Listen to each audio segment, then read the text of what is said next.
हिमाचल प्रदेश के जिला ऊना में आज पुलिस और स्वास्थ्य विभाग की नशा निवारण केंद्र संचालकों के साथ एक अहम बैठक हुई। इस बैठक में जिला भर के तमाम केंद्र संचालकों ने शिरकत की। वहीं प्रशासन की ओर से पुलिस के सीनियर अधिकारी और एसडीएम और सीएमओ ने भी मुख्य रूप से इस बैठक में भाग लिया। एसपी ऊना ने इस बैठक में केंद्र संचालकों को सरकार द्वारा जारी की गई गाइडलाइन को फॉलो करने के निर्देश दिए। एनकाउंटर ऊना से सुशील पंडित की रिपोर्ट।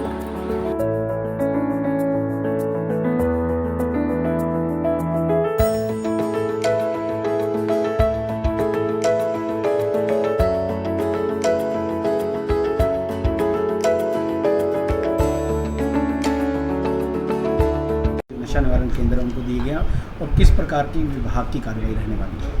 नहीं, इसमें एसपी सर की तरफ से ये मीटिंग कॉल की गई थी, जिसमें हम हेल्थ की तरफ से भी सारे आए थे। हमारे खान चिकित्सक अधिकारी भी आए थे, प्रोग्राम ऑफिसर्स भी आए थे एंड ऑल्सो जो बाकी डिपार्टमेंट्स, क्योंकि हमारी एक डिस्ट्रिक्ट की कमेटी है जिसमें कि सीएमओ या बीएमओ होते हैं एंड साथ में डीएसपी होते हैं, एसडीएम होते हैं। तो हाल ही में हमने सारे सेंटर्स पर्सनली हमने जाके हर एक सेंटर को चेक किया है। हमने एक साइकेट्रिस्ट, ऑल्दो यहाँ ऊना में साइकेट्रिस्ट नहीं भी हैं, तो भी हमने on deputation state mental health authorities को रिक्वेस्ट करके ऑन डेपुटेशन साइकेट्रिस्ट बुलाया था और हमने हर सेंटर को विज़िट किया। तो उसमें जो कुछ हमारी ऑब्जर्वेशंस थी वो हमने स्टेट मेंटल हेल्थ अथॉरिटी के साथ शेयर किया एंड उसके उपरांत ही 2 सेंटर्स को इनफैक्ट बंद भी किया गया है एंड एक को टाइम दिया गया है कोर्ट की तरफ से कि या वो जो भी उनकी कमी पेशियाँ वो उसको पूरा करें, तब तक के लिए उनको एडमिशन्स करने के लिए बिल्कुल मना कर दिया गया है। अभी कुल मिला के कितने सेंटर ऊना जिला में चल रहे? 26 है हमारे टोटल, जिसमें से 3 पे ये कार्रवाई हुई है एंड बाकियों को टाइम दिया गया है कि आप अपना इम्प्रूवमेंट्स कर लो। एंड उसके बाद जो हमने 1-2 सेंटर्स गए हैं तो हमें कुछ इम्प्रूवमेंट्स मिली भी हैं एंड कुछ ने आश्वासन भी दिया है कि जो कुछ हमारी कमी पेशियाँ हम उनको पूरा करेंगे। एंड जो चीज़ें हमें कॉमन फाइंडिंग्स लगी थी कि जो मोस्टली हमने सेंटर्स में कमियाँ पाई गई थी, तो वो आज की वर्कशॉप में भी हमने इनको फिर से अवगत कराया है कि ये ज़रूरी चीज़ें हैं। ये जो एक्ट के तहत ही है कि इसमें से हम हट के कुछ नहीं बोल रहे हैं कि एक्ट के विदिन ही आपको ये चीज़ें मैंडेटरी हैं, इनको जल्द से जल्द किया जाए। सो ये एक तरह का रीइंफोर्समेंट था उनके लिए। कुछ नशा केंद्र संचालक खुद नशा करते हैं, इनके बारे में कुछ मेंटल एक्ट अथॉरिटी में ऐसा भी है कि इनका टेस्ट किया जाए? नहीं, एक्ट के अंदर ऐसा कुछ नहीं है। तो इसीलिए जो आज शायद इस बात पे कार्रवाई हुई थी कि जो वहाँ पे अपॉइंटेड लोग हैं उनका भी एक रिकॉर्ड मेंटेन हो और उनका सारा डिटेल्स लिया जाए। ये इसी को नज़र में रखते हुए कि जब उनका डिटेल्स हमारे पास होगा तो वो भी थोड़े से अलर्ट एंड केयरफुल रहेंगे। नशा संचालकों के साथ मीटिंग की, क्या दिशा निर्देश? ऊना डिस्ट्रिक्ट में जो नशा निवारण केंद्र हैं उनके जो संचालक हैं उनके साथ एक मीटिंग की गई। इस मीटिंग में सीएमओ मैडम प्रेजेंट रहे, एसडीएम्स प्रेजेंट रहे और जो हमारे डीएसपीज़ और सुपरवाइजरी ऑफिसर्स हैं, एसएचओज़ हैं, सभी प्रेजेंट रहे।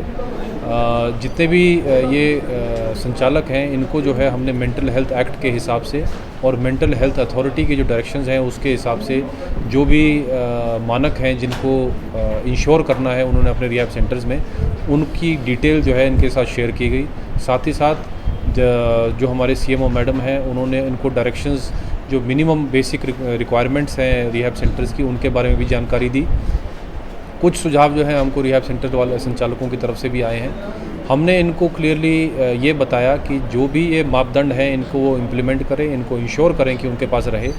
और अगर ये नहीं, क्योंकि हमारे पास शिकायतें कई आई हैं जिनमें मार पिटाई की शिकायतें हैं या कुछ इस तरह के प्रोक्लेम्ड ऑफेंडर्स की प्रेजेंस रिहैब सेंटर्स में है या ड्रग सप्लाई की जो शिकायतें हैं वो हमारे पास आती रही हैं।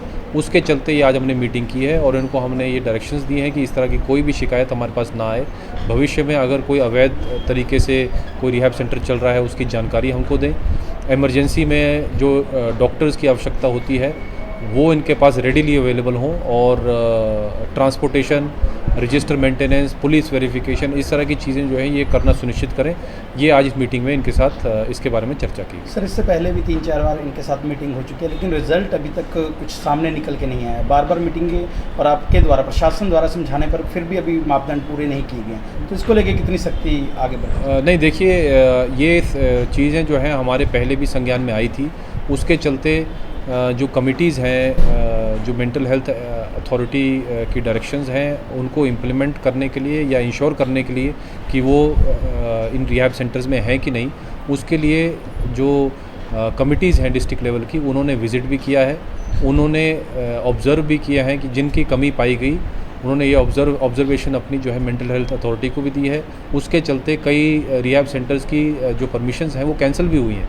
तो ये एक पॉजिटिव स्टेप है, जिससे यही पता चलता है कि हम ज़िले में जितने भी कमेटी के मेंबर्स हैं वो सभी इस मामले में सीरियस हैं। और इसका एक पॉजिटिव स्टेप ये आया है कि जो ये नॉर्म्स फॉलो नहीं करते उनकी मेंटल हेल्थ अथॉरिटी ने जो है रजिस्ट्रेशन कैंसिल भी की है। तो that is a positive step. इस मीटिंग के बाद भी हम ये उम्मीद कर रहे हैं कि इसमें और थोड़ा सा